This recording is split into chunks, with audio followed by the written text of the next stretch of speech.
Сузак районунун тургуну Нигара Атабаева 5 баласына үй бүлөгө көмөк жүлөк пулун алуу үчүн райондук эмгек социалдык камсыздоо башкармалыгына кайрылган. Азыркы учурда мурунку жылдарга салыштырмалуу кагаз иштери бир топ жеңил болуп калгандыгын айтууда. Мен багыш айылдан келдим. Şu пособиянын нымасы. Мен багыш айылынан келдим. Жөлөк пулдун мөөнөтү бүтүп калыптыр. Социалдык келишимге кызыкпадым. 100 000 сомду алып иштетүүгө менин шартым жок.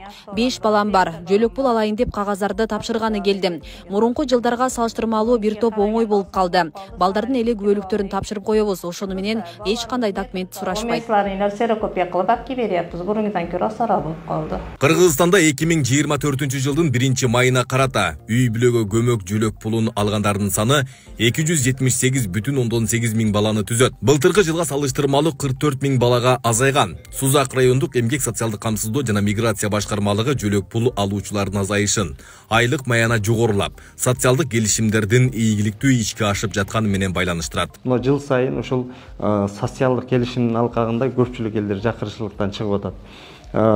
Мисал катары айтып өтсөк, 2024-жылга былтыркы 2023-жылга салыштырмалуу дагы 2 эсе көп республика боюнча берилип атат да. Аны райондор боюнча бөлүп караганда бизге 2004 үй бүлөгө туура келип атат. Үй бүлөгө көмөк жүлөк пулун алгандардын саны азайганы дагы бир себеби. Түндүк тиркемеси аркылуу кайрылган жаран боюнча толук маалымат билүүгө болот. Демек, жаран салык төлөгөн болсо дагы жүлөк пул берилбей калат. Түндүк байланыш тутумунда бардык организациялар, ишканалардын бардыгы менен ушул жерге катталган.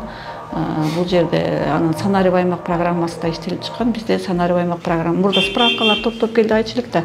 Азыр андай эч нерсе албайбыз. Справкалар топтолбойт бул жерде. Болгону паспорт, метрикалар эле көтөрүп келишет. Калган керектүү документтердин бардыгын биз түндүк программасынан чыгарып алабыз. Каякта жашаган жери, адрестери бүт ушул жерде чыгат да. Иштеген иштери, мал мүлктөрү, каттоодо эгерде каттоосу болсо, салык инспекцияда каттоосу болсо да ушул жерден көрүнөт. Ал эми жарандар болсо үй бүлөгө көмөк жүлөк пулун алгандардын саны кыскарганы менен эл жакырчылыктан чыгып, жүлөк пулга муктаждык болбой калды деген ойдон алыс. Пособиянын иши жок, экономикасы төмөн, үй шарты начар адамдар пособия алат. Тоорубу? Бүгүн эмне үчүн 44 миңдин адам азайды дегенде мен аны түшүндүрүп берейин. Эмне үчүн дегенде санариптешүү, баягы централизация, компьютерлештирүү, түндүк деген программалардын келиши ачыкка чыгып калды бүгүн.